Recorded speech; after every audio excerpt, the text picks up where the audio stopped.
was born 87 years ago.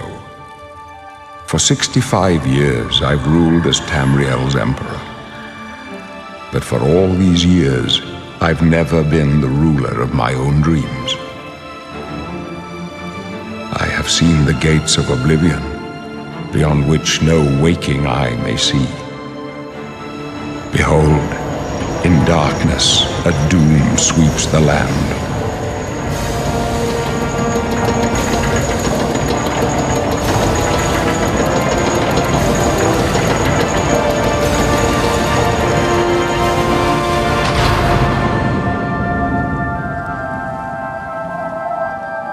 This is the 27th of last seed, the year of Akatosh 433. These are the closing days of the Third Era and the final hours of my life.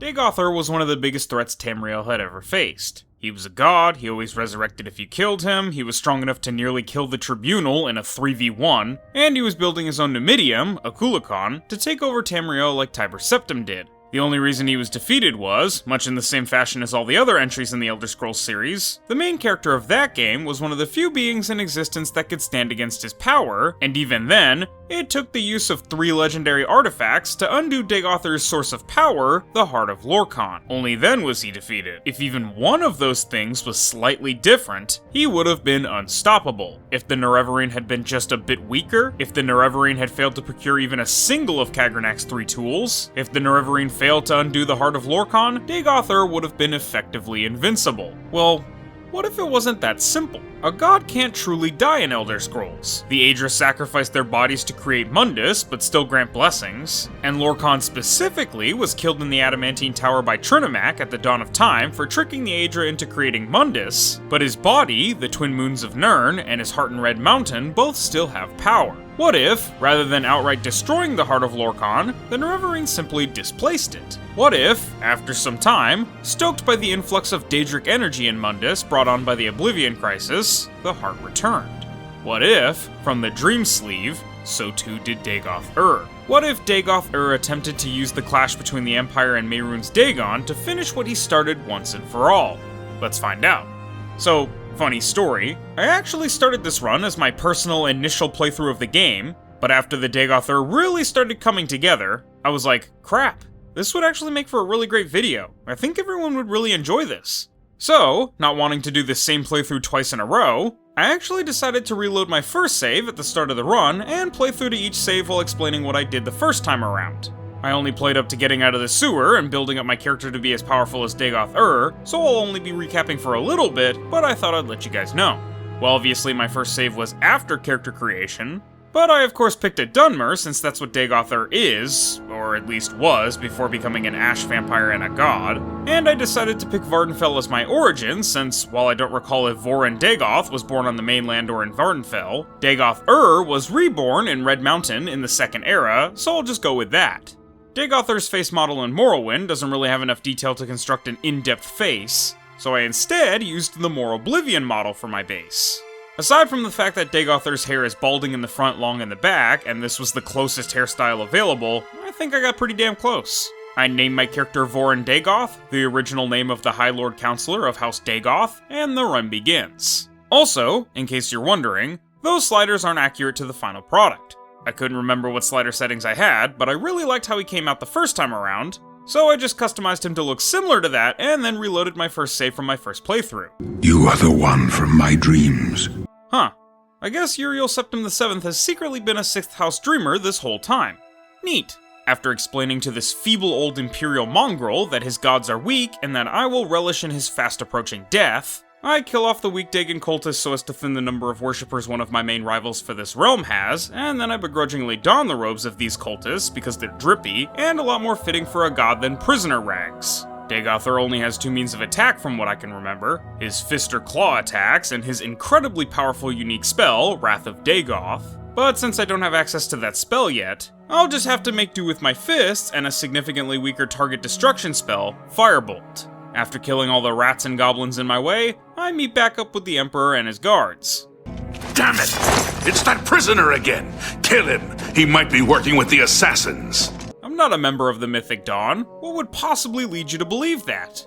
Septim starts glazing the 9 divines, I explain that they're useless fools and that he should be worshipping me instead, and then I get to pick a birth sign. Dagoth doesn't have one in canon, so I decided to go with the mage for the small magicka bump, and because I think it matches his character more closely than any other birth sign. Septim entrusts the Amulet of Kings to me, and tasks me with getting it to Joffrey, the Grand Master of the Blades, so as to get it to the Septim's last heir, an illegitimate son named Martin, and then assassins finally kill that doddering old fool. This is almost a pity, for had it not been for Uriel Septim's order to release Nerevar from captivity, we never would have gotten a chance to reunite.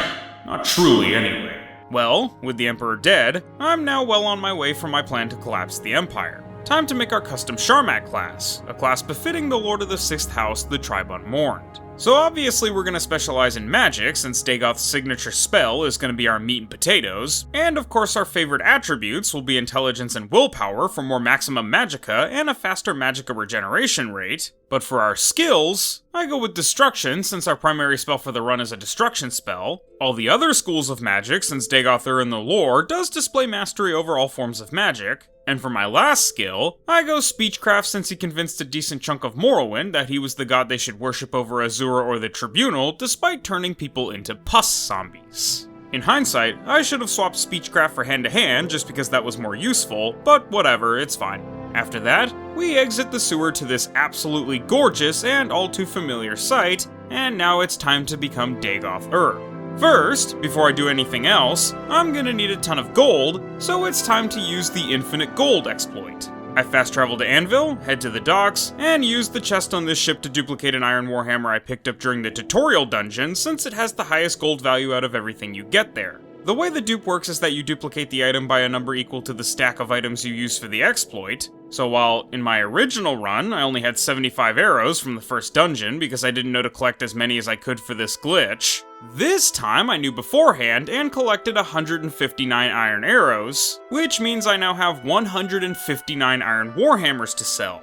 Luckily the Flowing Bowl Inn is right here, and I can sell all my iron warhammers to the innkeeper Main Lorne. Now, the way vendors work in the remaster is that they have a number of gold. In Main Lorne's case, he has 600 gold, and the amount of gold they have will never decrease, but you can't sell them anything that's worth more than the amount of gold they have in total, so I can't just sell all 159 warhammers to him at once. I have to sell them all to him 20 warhammers at a time. After selling 316 warhammers to him for 8,907 gold, I purchased the Fists of the Drunkard from Mayloren for a little over 7,000 gold. Now you might be wondering, why would you spend all the gold you just got for these gloves? Well, it's because if you sell them back to Main Lorne, he buys them for exactly 600 gold. So if I dupe the gloves and get 159 of them, I can sell all 159 of them back to him one by one for 600 gold a pop, except things get even better. By selling hundreds of warhammers and gloves, my mercantile skill has now shot all the way up to 100, so now Main Lorne buys the gloves for 1,100 gold, but for some reason, even though that's almost double his max gold amount, he still buys them for the price I'm selling them for. Maybe it's because I initially bought them from him, maybe it's because their initial value was 600 gold and he could buy them then, but for some reason, he buys all my gloves and I end up with about 150,000 gold. Fair warning, as much money as that is, it's also triple what I actually ended up with on my first playthrough since I was duping things in stacks of 75 instead of 159, and the 50k I had in my original run was more than enough to buy everything I needed. Now, I actually messed up this next part, which is kind of funny since I did everything in the right order the first time around, since I was going step by step. But the next step is to unlock spell making and enchanting in Frostcrag Spire, but I actually go to the Mystic Emporium to buy the upgrades before going to Frostcrag, so they aren't selling them yet. I go ahead and buy out all their spells for spell making while I'm there, and then I fast travel to Bruma and climb up to Frostcrag Spire.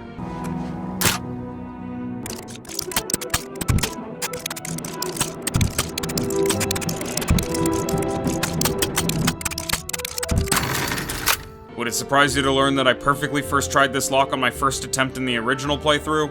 After grabbing the book, I headed back to the Mystic Emporium, buy all the upgrades, and head back to begin leveling my destruction skill. See, the Wrath of Dagoth spell is incredibly powerful, dealing 5 to 50 points of damage health for 3 seconds on target, as well as damaging strength, speed, endurance, agility, willpower, and luck for 1 to 3 points on target as well, with those attributes being damaged permanently until restored. As you can imagine, something that strong requires a level 100 destruction skill to make, so I went to Bruma, bought out all the spells of the Bruma Mages Guild, and then made a spell to train my destruction skill. For my original run, I made a damage health on self spell, but this time I just did a fire damage on self spell. Basically, the loop is that you make the strongest destruction on self spell that you can, cast it as many times as you can before running out of magicka or dying, and then wait an hour and do that for about 20 minutes of real time. The first maybe 15 minutes will be spent leveling from around 25 to 50, since the remaster actually changes how magic skill leveling works.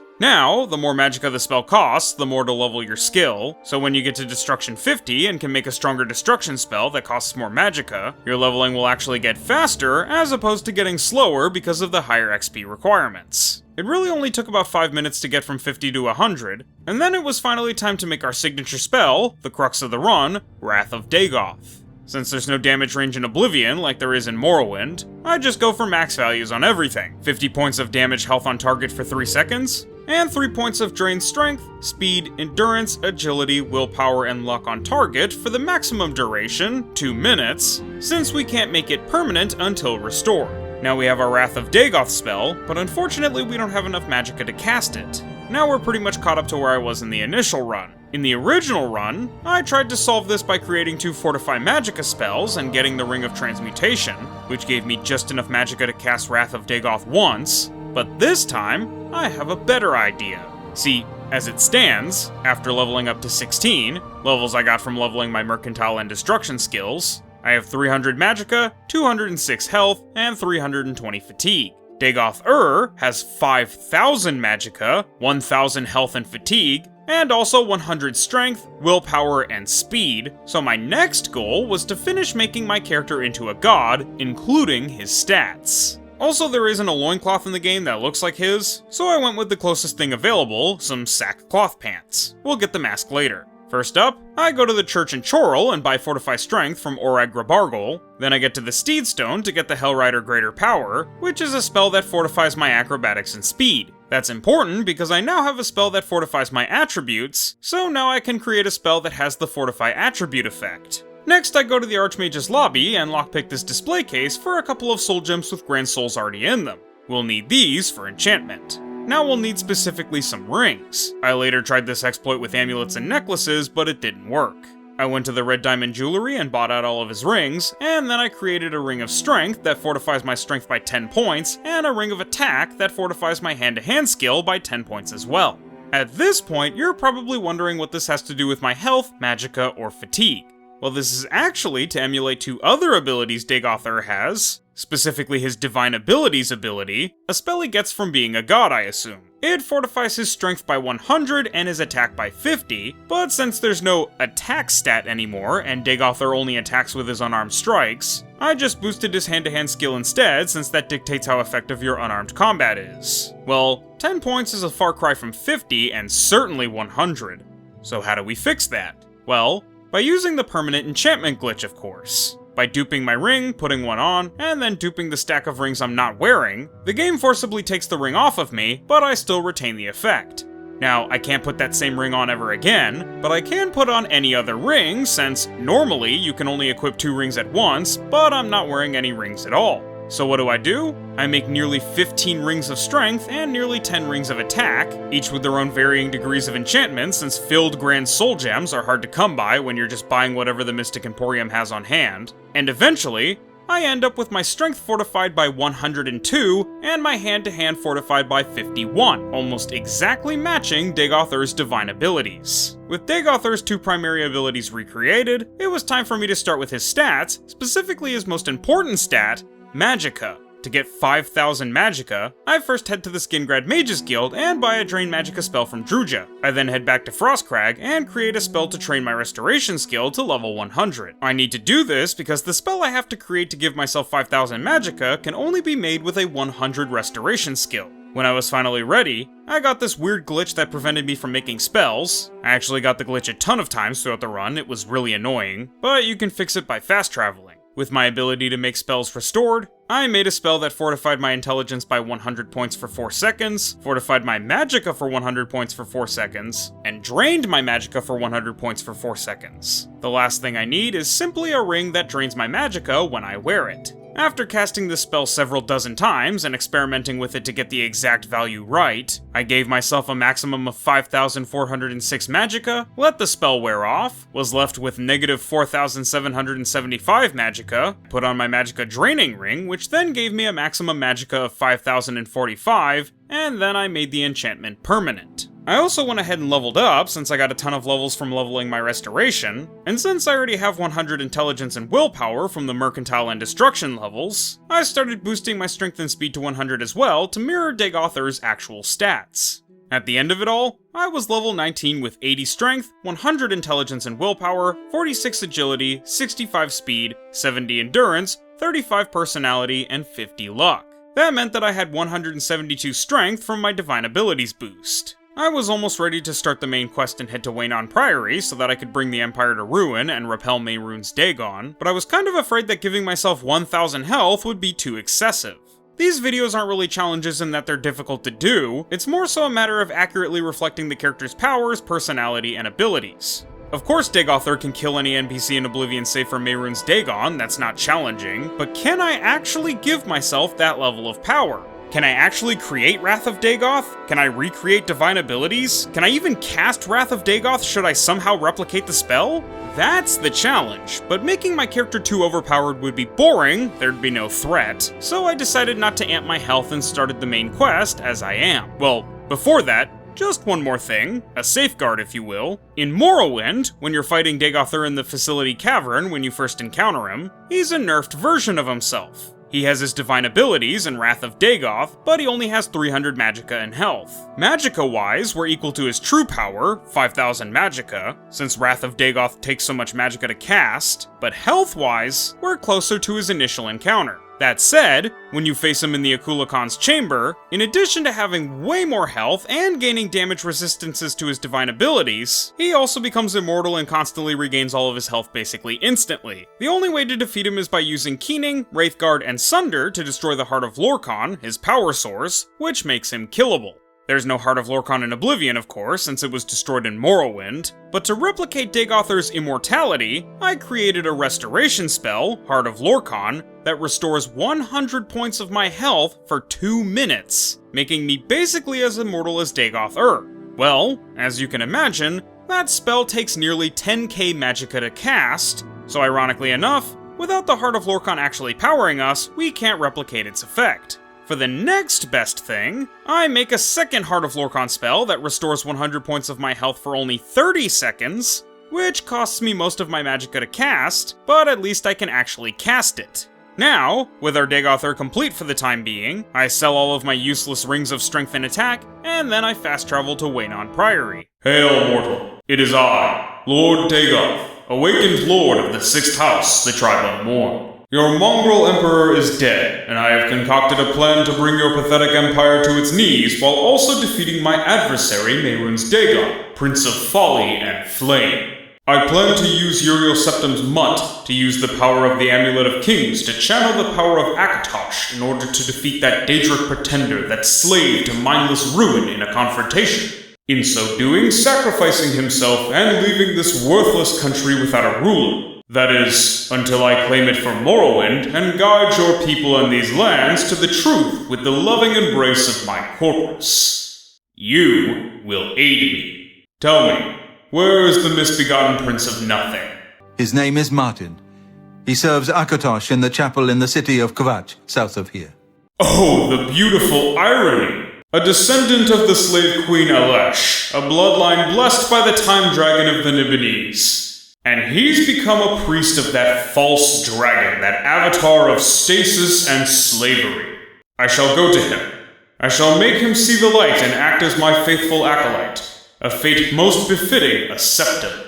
I didn't think it'd be very fair if I had all these powerful buffs and a spell as strong as Wrath of Dagoth and did this on the lowest difficulty, so to test out how strong this build was, I decided to do the entire first Oblivion Gate on the maximum difficulty, Master. When I arrive in Kvatch, it's been completely destroyed by the Daedra coming from the Oblivion Gate, so I've gotta go in there and save Martin.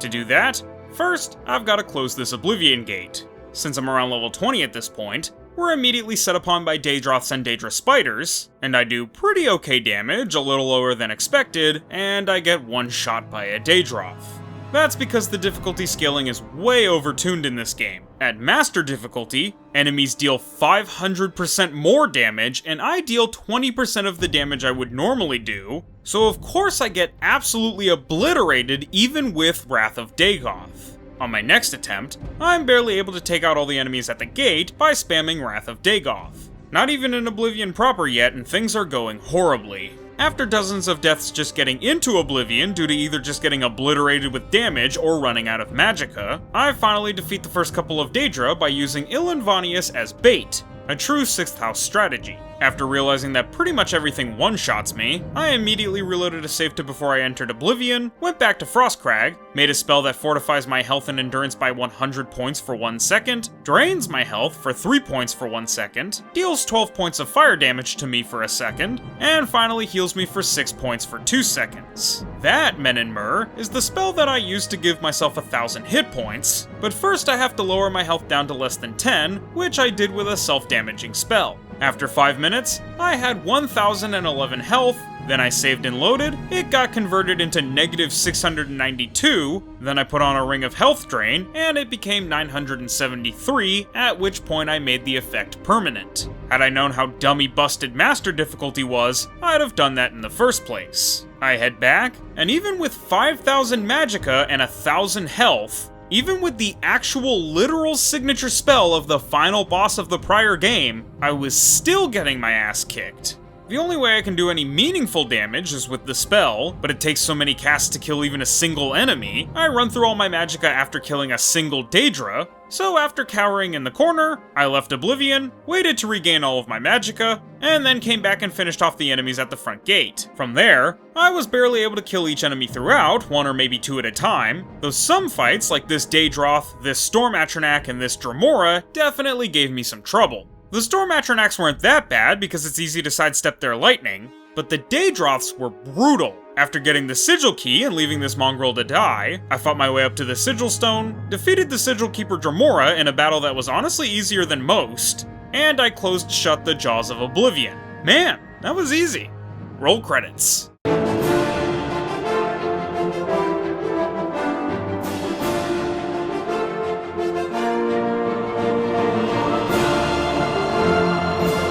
Nah, just kidding. Now we have to join the Kvatch Garden entering Kvatch, clearing out the Daedra there, and saving Martin and everyone else hiding in the church. I explained to the mutt that his gods are false. Dagon, the symbol of destruction without purpose, wants to destroy him. I am the true savior of Tamriel, a god with vision, with destiny, and that I shall make him king just like his father Uriel Septim if he follows me to Waynon Priory, and he agrees. We arrive at the Priory, and after I get this beautiful moment, I don't know. I think they're right behind me. we help the monks to defend the Priory from Dagon's cultists. Joffrey, in all of his imperial glory, somehow didn't expect the same people that assassinated the Emperor in the middle of his own country's capital to track this place down and nab the amulet he tucked in a chest behind a shelf. So Joffrey and I get Martin to Cloud Ruler Temple, this happens. Classic Oblivion. And now it's time to get Dagoth his mask. There's no helmet that looks even remotely like Dagoth's in the game, but I wanted an equivalent that was a full face covering mask with a face on it. Could have gone with Vile's mask, but that's the artifact of a Daedric prince, not something Dagoth would reasonably wear, and it was an artifact in Morrowind as well. Could go Mythic Dawn helmet, but it's not quite ornate enough. I ultimately decided to go with the Daedric helmet, close enough, but where would I get one? Well, since I'm at least level 20, Daedric gear now randomly spawns in the world, but specifically at Roxy Inn, there's an NPC in full Daedric armor, so I create a Super Frenzy spell that lasts for 1 second, spam it on everyone in the inn, cause multiple people to aggro onto Daedric Armor Lady, and then finish her off in self-defense, gaining our mask for the run. I also gave it a Fortify health effect to get even closer to exactly 1000 health. With my mask procured and my Dagoth build 90% complete, I made an executive decision. Getting my asshole torn open by a random Minotaur and a Will-O-Wisp wasn't an accurate portrayal of the Dagoth experience. Dagoth was strong enough to solo the entire tribunal, and that's not really what this feels like, so I decided to lower the difficulty to Adept, where the enemies deal 100% of their damage and I deal 100% of my damage. Nobody gets any special treatment, we're all on an equal playing field now. Continuing on with the main quest, I meet Boris at Luther Broad's and annihilate a Mythic Dawn cultist that attempted to assassinate him. That's more like it.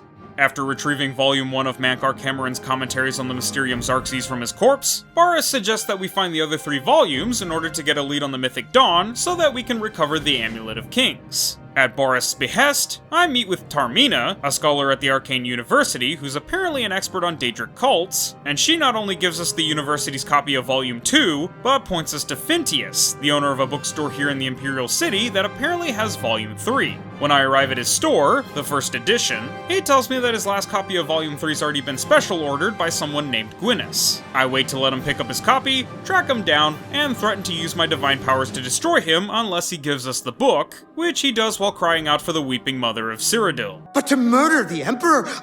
Mara, preserve us.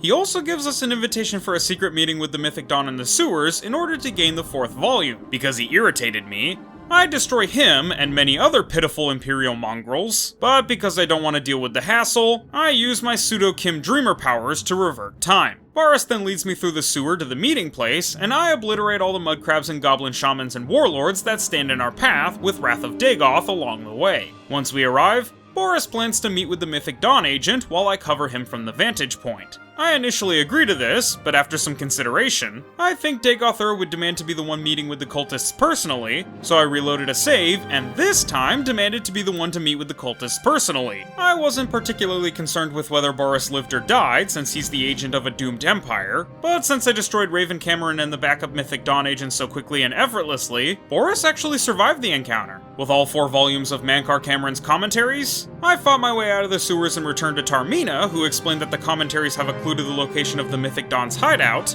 but since this is a 20-year-old game, I already knew where to go. I go to Emperor's Way at midday, get the directions to the Mythic Dawn's secret base, and head over to Lake Arius where the base is located. Before heading in, I actually take this opportunity to complete my Dagoth build 100%. The only thing I haven't done up to this point is get the upgraded Divine Abilities ability. At first it just fortifies Dagoth's strength and attack, but when you fight his true form in the Akulakon's chamber, it gains 50 points of Fire Shield, Frost Shield, Lightning Shield, and Normal Shield. So to replicate that, I took a ring I have, the Elemental Ring, and made its enchantments permanent, giving me a 20-point resistance to Frost and Shock, and giving me a 95-point resistance to Fire because of my natural Dunmer 75-point resistance. And then I did the same thing for the hands of the Atronak Gauntlets, which bumped my Frost and Shock resistance to 40, just shy of 50, and my Fire resistance to 115, a little higher than 50. For the 50 points of shield, I just made 5 shield rings and made their enchantments permanent, so now my Dagoth build is complete. I am almost completely 1-to-1 to Dagoth from Morrowind. Since Dagoth would never even pretend to bend the knee to foolish mortals and their cult of the chaotic, unfocused force with no vision, instead of pretending to be a Mythic Dawn cultist, I just slaughter everyone in the hideout. I also take the opportunity to level my lockpick skill to 100 while I'm here, since I love the Oblivion lockpicking minigame, but I've had my fill of it for now, and I just want to auto-attempt from here on. Mankar Cameron flees at the mere sight of me, and though I decimate all of his followers, including Ruma Cameron, that Cameron heretic is able to escape with the amulet. It's not a complete loss though. Not only do I level up from leveling my lockpicking, finally getting my strength to 100 and my speed to 80, but I also get the Mysterium Xarxes to Martin so that he can decipher it and find a way into Cameron's Paradise to retrieve the amulet. But while he's deciphering it, I'm tasked by Joffrey to lay waste to some nearby Mythic Dawn spies. Down the mountain at a stone, I wait until I get ambushed by 2 Mythic Dawn spies, but I do to them what Void was doing to all those civilians in the Thunderbolts trailer. After getting the house keys of one of the spies, I rat on her to the Bruma Guard Captain Bird, and he allows me to investigate her house where I find her orders. Apparently the Mythic Dawn wants to open a Great Oblivion Gate at Bruma like the one they opened in Kvatch, but it seems like we've stopped them for now. In the meantime, according to Martin, in order to open a gateway to Cameron's Paradise, we need a Daedric artifact. Dagoth either holds contempt or begrudging respect for all of the Daedric princes, but if there was one single one that he'd choose for this, it would be the prince who he has the most emotionally charged relationship with, Azura, the moon and star who mourns the past and curses the future. I fast travel to Frostcrag Spire, use its teleporter to teleport to the Bruma Mages Guild, steal some glow dust, and then arrive at the Shrine of the Mother of False Prophets and offer her glow dust as fleeting reconciliation. She begrudgingly accepts, as she has need for my power and agency to slay former followers of hers who have been turned into vampires. Just like Azura, a Daedra too weak to preserve her people, yet too proud to let them grow. For the most part, I'm able to slay them effortlessly, though to their credit, they were resilient if nothing else. I also get afflicted with vampirism, but not wanting to be a vampire instead of an ash vampire, totally different thing, and also unwilling to ask the false gods for aid, I simply bought a Cure Disease spell, returned to Azura and informed her that the job was done, and was rewarded her star for my efforts. With my brief treatise with the betrayer of the Chimer concluded, I murdered all of her followers and returned to the Cloud Ruler Temple so that Martin could use her artifact as mulch. Well, an Oblivion Gate is opened in Bruma, so now I'm tasked with teaching the guards how to shut a gate. All for the one-day great 6th House Empire. Now we've got to deal with Storm Atronax, Daedroth, and Zivali, but with them doing 400% less damage and me doing 80% more damage, these guys are comparatively a joke as opposed to the Kvatch Oblivion Gate. After killing the Dremora Sigil Keeper and defeating the Dremora guarding the Sigil Stone, Bird and I shut the Oblivion Gate, and perfect timing too, because Martin's got the next piece of the Paradise puzzle. We need the blood of an Aedra, which we can get from the armor of Talos the Taker. What luck! I get to destroy an artifact of Azura and the pretender god of white gold while furthering my goals of bringing Tamriel to true peace. Yes, the Emperor's Mutt claims that he doesn't intend to destroy the armor, but I'm sure it won't fare well when Martin himself evaporates while wearing it, but let's not get ahead of ourselves here. I've got to head to a place called Sancre Tor and free the spirits of 4 ancient blades who were cursed with undeath by the Underking, the primary mascot of Daggerfall? He's not exactly the antagonist, he's just a super important character.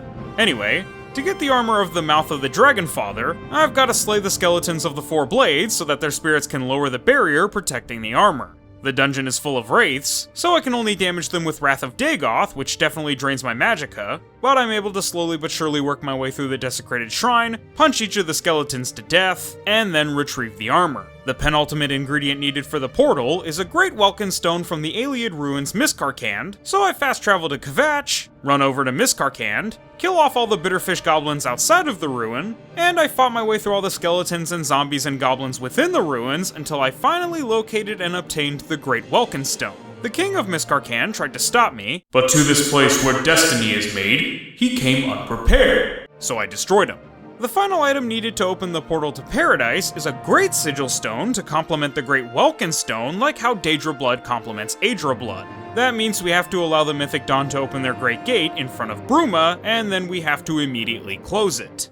Though I curse the Empire as my enemies for stealing and spoiling Morrowind and degrading the Dunmer race, I must salute Martin's faithful service to his people. His willingness to fight alongside his men is a quality that honors the tribe unmourned. After I convince Countess Carvain of Bruma to allow this and aid us, we make our way out to confront the Daedra of Oblivion in our Battle of Helm's Deep, or maybe our War of the First Council.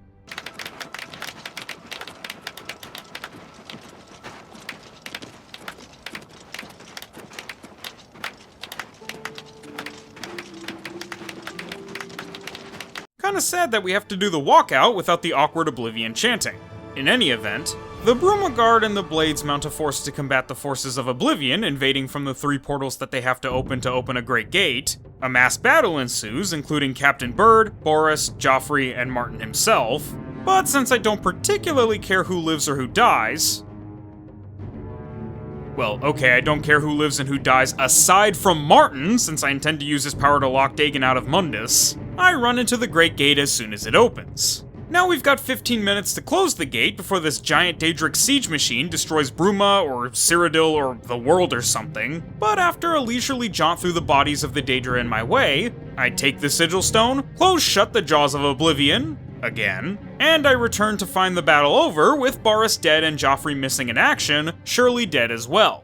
With the final item needed for the Gateway to Paradise, I return to Cloud Ruler Temple, Martin opens the gateway, I arrive in Cameron's realm, and I attempt to slay everyone in the realm as an act of mercy. Upon finding my endeavors to be fruitless, I destroy the Dremora Kethutet and use his bands to access the flooded grotto. I then proceed to slaughter my way through the Daedra inside like Doomslayer in Hell until I meet up with and team up with Eldamil, who will henceforth be one of my priests. He dies a couple of times throughout, But like any good priest of the tribe unmourned, he just comes back later. with my bands removed, allowing for me to leave the grotto, and with the evil Zivalai Medrike felled, I arrive at the doorstep of the Slave of the Dagonite Dream. His son and daughter meet me on approach, but like the tribunal that has invoked my ire, they've irked me too much for pleasantries, so I bring them to divine justice and enter Cameron's lair. I entertain Cameron's prattling, his parting words, and because he is the challenger, I allow him the courtesy of the first blow. And when he decides to get to our business, when we've said all there is to be said and only deeds can resolve the matter, I await his first blow. Ironically enough, in this final boss versus final boss fight, this was the only battle in the entire run that was really challenging but also fun. I wasn't super overpowered compared to him, and he and his kids weren't one-shotting me. We actually got a chance for a proper fight. After I slay Raven and Ruma a couple of times, Mankar and I finally began our battle. Mankar is actually exceptionally tanky and can regenerate a lot of health very quickly while his summons and his kids beat on me, and at one point, they even corner me and almost kill me. But they are fools. I'm a god. How can they kill a god? What a grand and intoxicating innocence. How could they be so naive? Even in the heart of their power, the influence of the Heart of Lorkhan still reaches me, and just like in Morrowind, without destroying the heart, I remain immortal. At the brink of death, I used up most of my magicka to cast my actually castable version of the Heart of Lorkhan spell, which completely regenerated me back to full and allowed for me to slay the fool who walks in green dreams and calls it paradise once and for all. He was a fool, dancing on the strings of Mehrunes Dagon, mistaking annihilation for freedom. He spoke of dawn, but he served a sunset.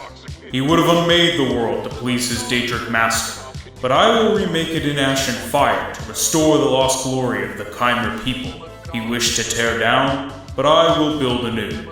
There was no kinship between us. His paradise is now a crumbled illusion. His new world was a prison of Dagon's design. He had no heart, no will, only borrowed purpose from a god too afraid to create instead of simply destroy. We give Martin the Amulet of Kings and reach the Imperial City, but it's at this precise moment that Dagon decides to flip the proverbial chessboard and just invades Mundus full on. We all fought off the invading Daedra. I suggest that Martin use the power of the amulet to channel the power of Akatosh, in so doing sacrificing himself in order to shut close the jaws of Oblivion, and he agrees. I hit Dagon with a Wrath of Dagoth just to let him know what's what. Martin becomes Akatosh, and after an absolutely awesome battle that ends with Dagon destroyed and the Empire without a leader or a line of succession, I beat Oblivion as Dagoth. This run was absolutely fantastic. The magic and enchanting system isn't quite as good as Morrowind's, but to be able to revisit a game I played in my childhood with updated graphics and mechanics while doing a challenge run as one of my favorite characters in all of Elder Scrolls was amazing. And being able to actually mostly recreate Dagoth accurately was the cherry on top. Thank you all so much for watching, I hope you guys enjoyed, and I'll see you guys in my next video, the long-awaited run of Baldur's Gate 3 as Josuke Higashikata from JoJo's Bizarre Adventures. Get hyped for the Part 7 anime, y'all. Peace. The amulet is shattered. Dagon is defeated. With the dragon's blood and the Amulet of Kings, we have sealed the gates of Oblivion forever. The last of the septums passes now into history. I go gladly, for I know my sacrifice is not in vain. I take my place with my father and my father's fathers. The third age has ended, and a new age dawns. When the next Elder Scroll is written, you shall be its scribe. The shape of the future, the fate of the Empire. These things now belong to you.